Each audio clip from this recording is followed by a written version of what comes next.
Assalamu alaikum, Sabra, Kanji. We are live in my group.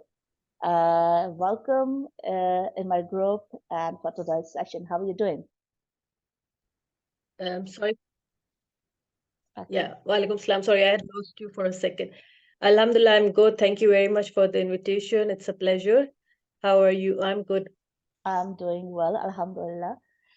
So here I want to tell my audience, my viewers, that I have invited today Sabra Khanji. We're going to be talking about joint families, some issues, some problems, pros and cons.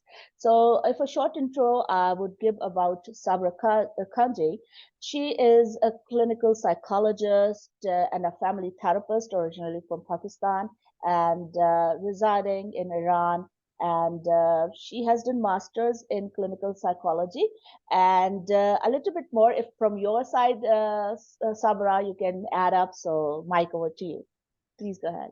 Yeah.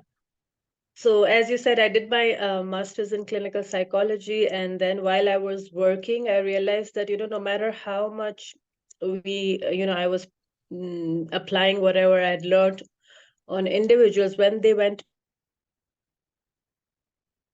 back how it is in India and Pakistan, we have like close family networks, and everyone is, quite bonded together quite strongly. So, the depression or the anxiety or whatever we were dealing with would not, it would be like, it would be a temporary solution. Without accommodating the family, the treatment or the therapy seemed, inappropriate because of the family. Sometimes the families were contributing to the illness. Sometimes they were that I should, do family therapy. So I went to UK and did my second master's in family and systemic therapy.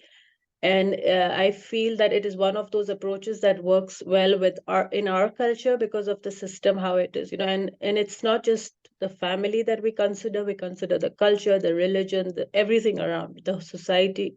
Mhm. So now, alhamdulillah, what I do is I use both the approaches when I'm treating or dealing with my clients, and it is quite helpful.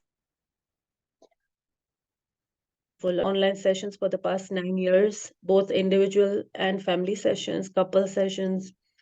And I'm also running a coaching program which is called Rewire and Reconnect, which is specifically for Muslim women.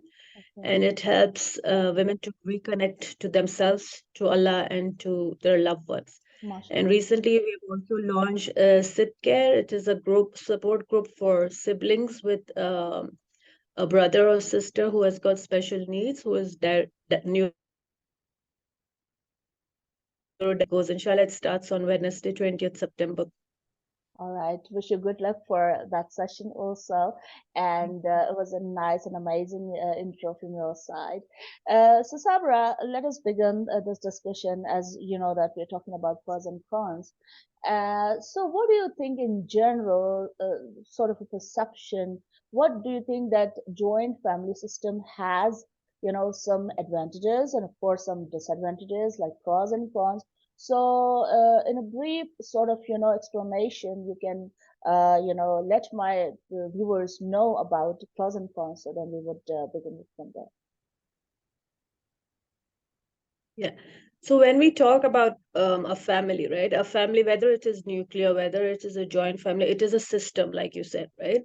And in any system, whether it's a family system, whether it's an organization, whatever it is, there are some rules, there are some regulations, there are some boundaries. But what happens is when we talk about joint family system, it becomes complicated because of the number of roof, the absence of boundaries, the whole dynamic changes. And that is why, it is usually considered as, that it has more disadvantages than advantages. Although if these rules were considered and, these boundaries were defined, it is quite a positive thing, because what happens is, your chores are divided, like, all the burden is not on one person. Usually you must have seen, like, how it is usually for the mother of the or the woman of the house. It's like, many of our women nowadays are complaining of burnout, or they feel their life is like a cycle that since morning till night, the only thing they're doing is they're just doing. They don't have any kind of break, or they don't have any time for themselves, because all the responsibilities on the mother. So in the joint family system, one of the advantages is that responsibilities get divided. Mhm. Secondly, the financial strain is not on one family. So they're let's say if you're in a rented apartment or a house, the rent is divided. So the strain is not just on one person. So it's a shared thing. And also, when it comes to parenting, again, there are pros and cons, but I'll discuss the pros first. What happens is it's not just one person who is, looking after the kids. Like, let's say if it's the mother, she does get a break, because the grandmother takes over, or she has a sister-in-law or someone who can, look after the kids while the kids gets shared, which again has its pros and cons. But also the fact that when you have an elder person, because when we talk about joint family, we usually mean that there's this the first generation mother, father, and then there are the sons and the daughter-in-laws, right? And then the children, so three generations. So what happens is the values are transferred from one generation to another, right?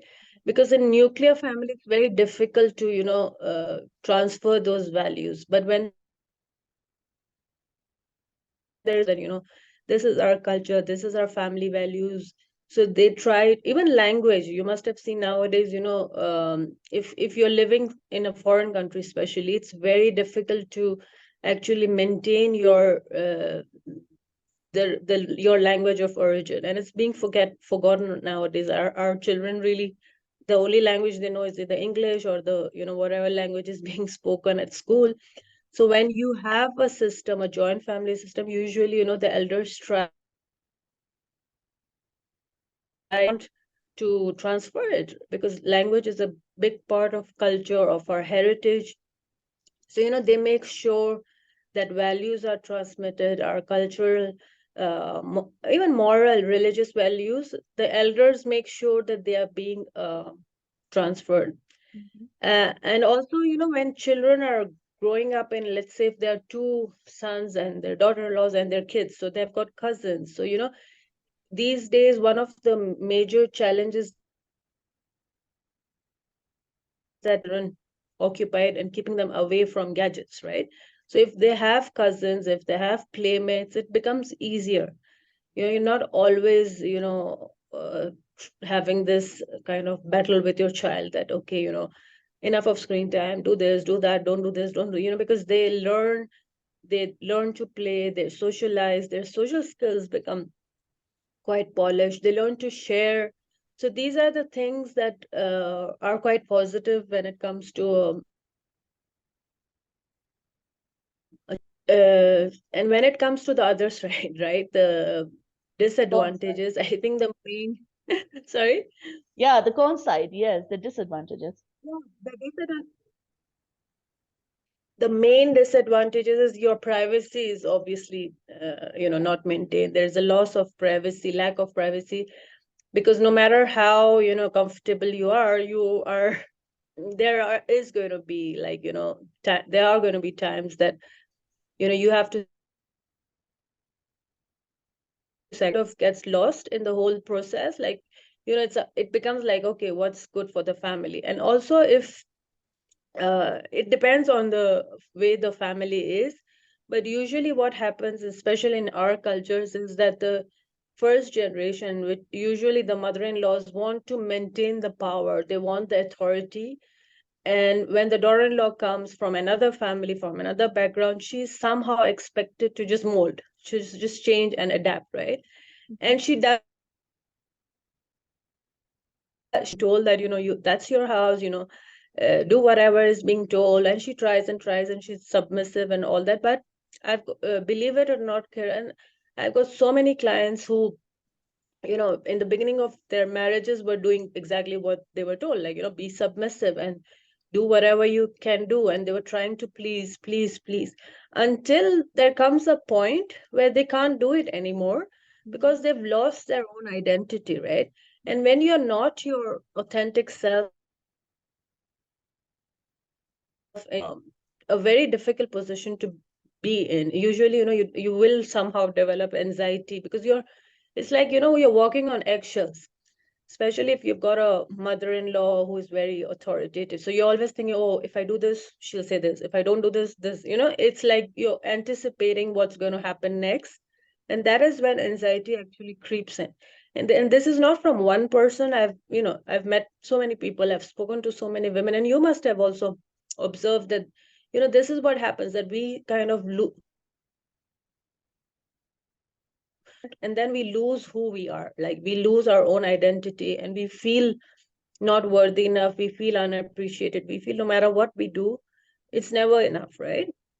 And that is when, somehow mental health issues start creeping in. So, even if like you are living in a joint family system, it is very important to have those boundaries defined, right? Because in our South Asian culture, especially India, Pakistan, you must have seen, there's no concept of boundaries. Yeah. Although it is not selfish, we all have boundaries, we all have things that will make us uncomfortable. Even between couples, there should be rather boundaries, and you should be able to vocalize it. What happens in our culture is that, the minute we want to define a boundary, we'll get a label of, oh, she's very self-absorbed and selfish. But the thing is, when you have those boundaries, when you are able to are comfortable and you are serving because you want to serve, not because you have to serve. Mhm. Like, it becomes like from the heart. It is not selfish in any ways. Mhm. But this concept, unfortunately, is not there. The awareness is coming, but still we are at the very initial stage, I must say, when it comes to boundaries, when it comes to saying no, because we are always thinking, oh, the other person will feel bad, oh, the other person will get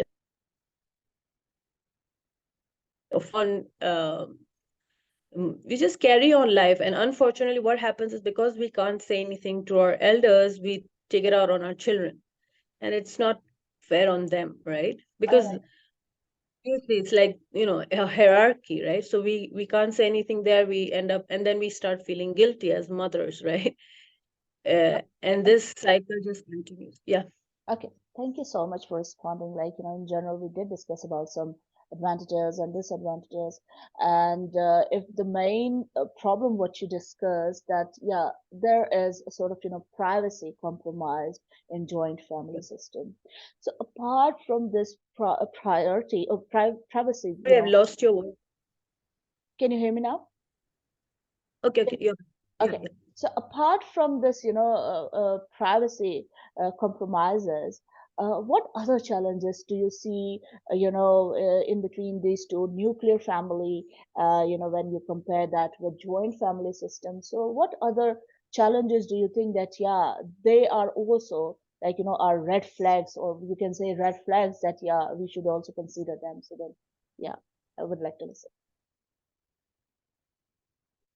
Comes to conflicts, right? Every family has conflicts, right? So when you're in a joint family system, the conflict becomes like, depends how do you have the ability, do they have the ability to actually resolve conflicts, or no, are the same conflicts being, repeated every day? Like, small things, like, again, it could be something very small, just like, what should be cooked, right?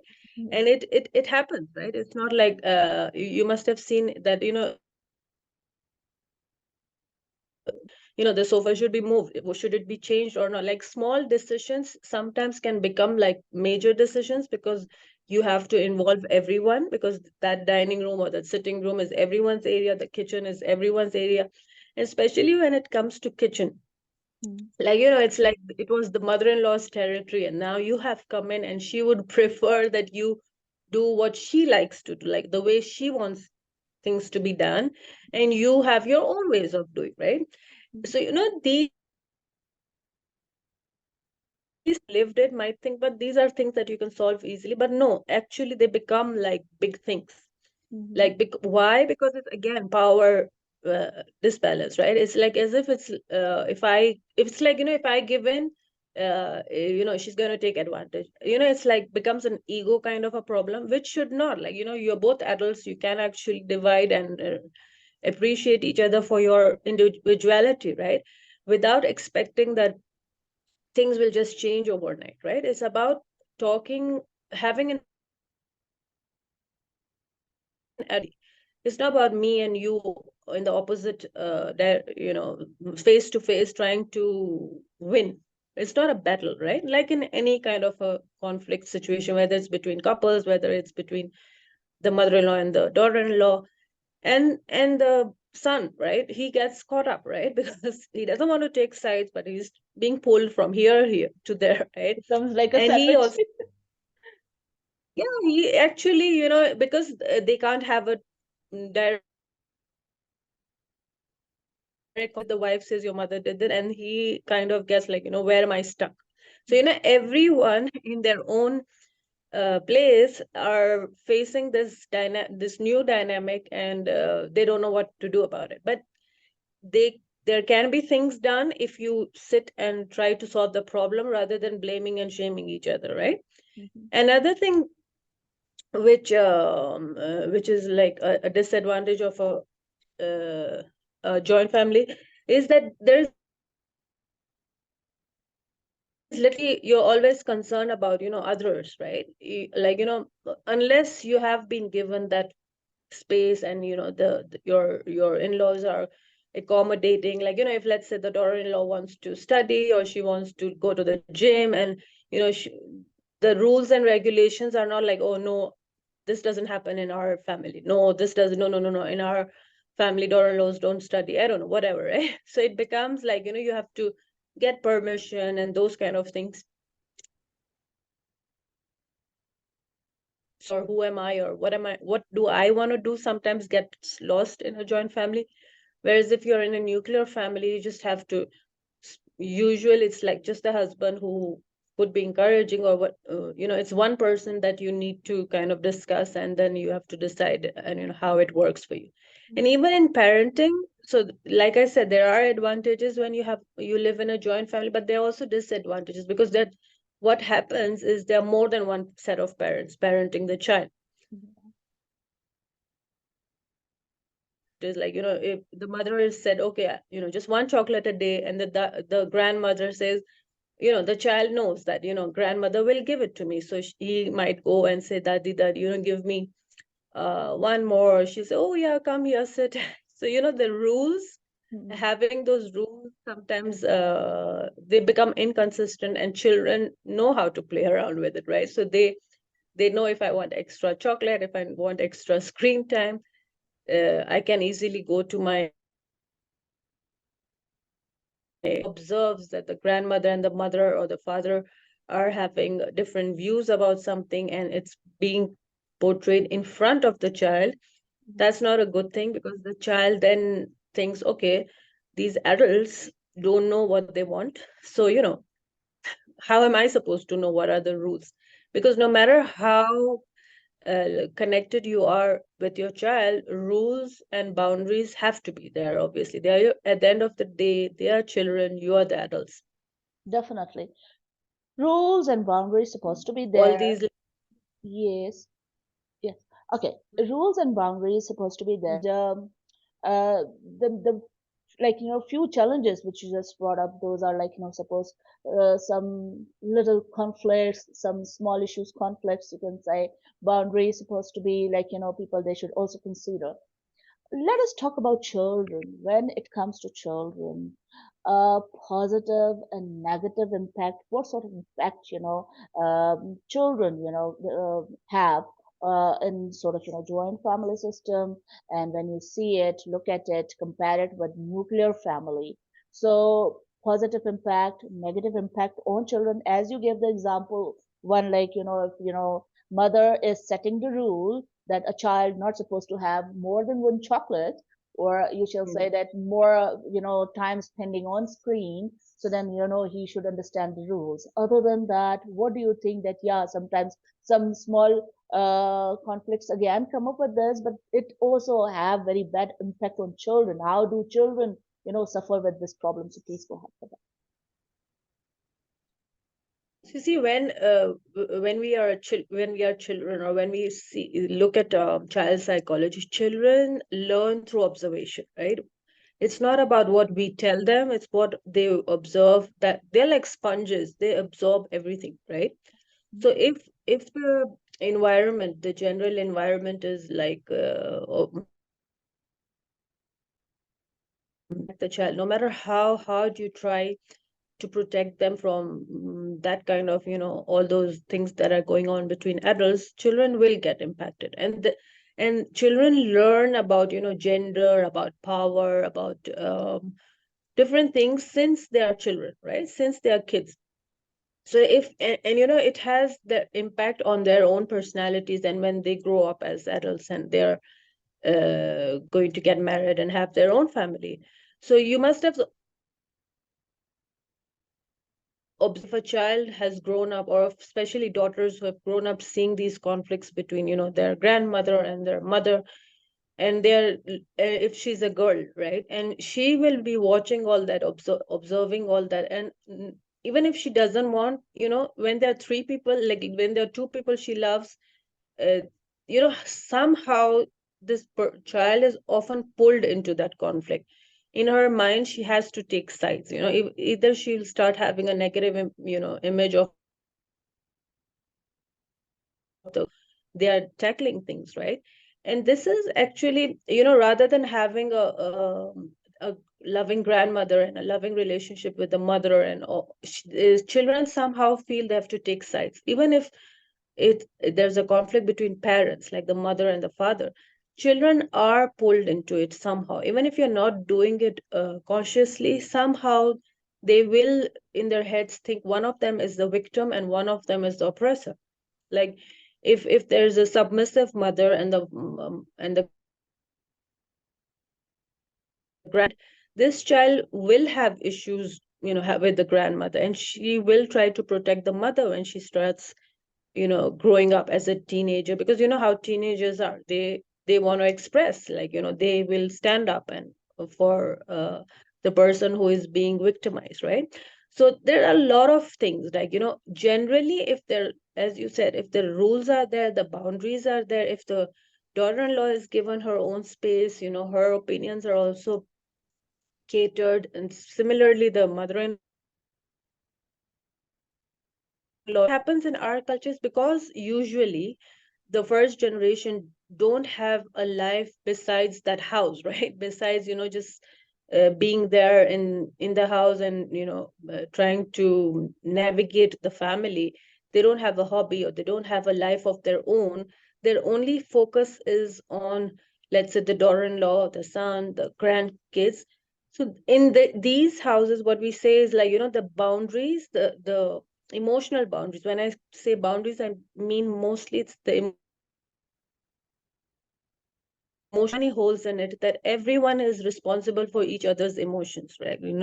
Like, let's not do this, this will make X person unhappy. Let's do this will make Y. This actually is quite burdensome for children. Like, if the mother keeps telling, okay, don't make noise, your grandma will get upset. So this is something that children should not be carrying on their shoulders.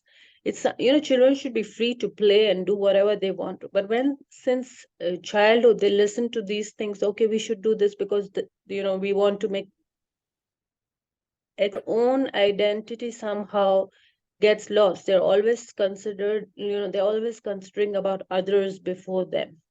And that is why, when they're not able to develop their identity when it is supposed to be developed, which is their teen years, their adolescence, they actually don't really know who they are. Like, in some houses, even the career is chosen by parents and grandparents, which Yeah. is absolutely, because the child never, even if you ask the child, what do you want to become, they don't know, because they've always leaned, and they've been always been told what to do and how to do it. they don't develop their own opinions. Their decision making skills are somehow not developed because they always run to elders for their own decisions, whether it's, even looking for a spouse, whether it's looking for a career. And then, somehow, obviously, as an adult, we all should be able to have our own opinion. And but in our culture, usually that is considered as, oh, that means you're not giving importance to my opinion. No, that's not the case. It's not about you. It's about, everyone is an individual, and everyone has a right to have an opinion, right? Mhm. Like, whether whatever age that child, that person is, having an opinion is not something that we should feel rejected. That's what happens. Like, usually the parents would say, oh, this person is having an opinion, that means this person is rejecting mine. This means that, my authority or power, my status is being questioned. That's not the case.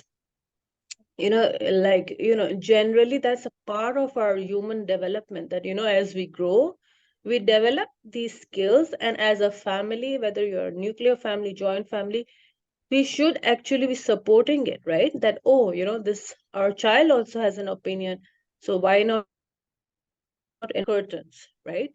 So, even the child should be involved. Why not? Right? After all, it's the everyone's house, right? So, sometimes what happens is that children's opinions, their decision making abilities are somehow just brushed under the carpet, and they don't develop it. They don't develop it, and again, their individuality is lost in the whole process of, somehow pleasing everyone, pleasing the elders. Hmm. Yeah, I would agree with you that, of course, whether you just call it like, in Pakistani sort of, families or society, always children, they suffer a lot, and their sort of, decision making right would be, snatched away from them, and they're not allowed to, maybe give their opinions for such certain cases, certain things. And even when it's come to, like, maybe for their own choices, they can't, have their own choices in certain matter or cases. Let us talk about decision making, as you also mentioned about it. I want to put one question here: is like, what do you think that when, let's suppose if it's a nuclear family, if I'd say that maybe the husband has the authority, or whether you can say with the, mutual understanding, they are going to take the decision. But when it comes to sort of, um, uh, joint family system, where you would also notice that, yeah, there is a mother-in-law, there is father-in-law. So what do you think the decision making authority is supposed to be in joint family, with that, separate family, like sons of family, whether they are going to decide separately, or decision making for the whole family would be still, or should be still, in hands of, father-in-law, or whether you can call mother-in-law. How do you see it, and what should be, what is your perspective first, like, if you'd like to share?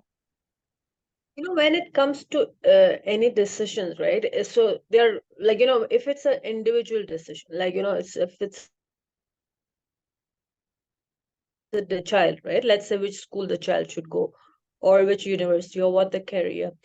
That this is something I don't think that, everyone should be involved, like, because it's an individual, and that individual is supposed to study, and we should cater that child's abilities, aptitude, interest, the scope of the career, whatever, right?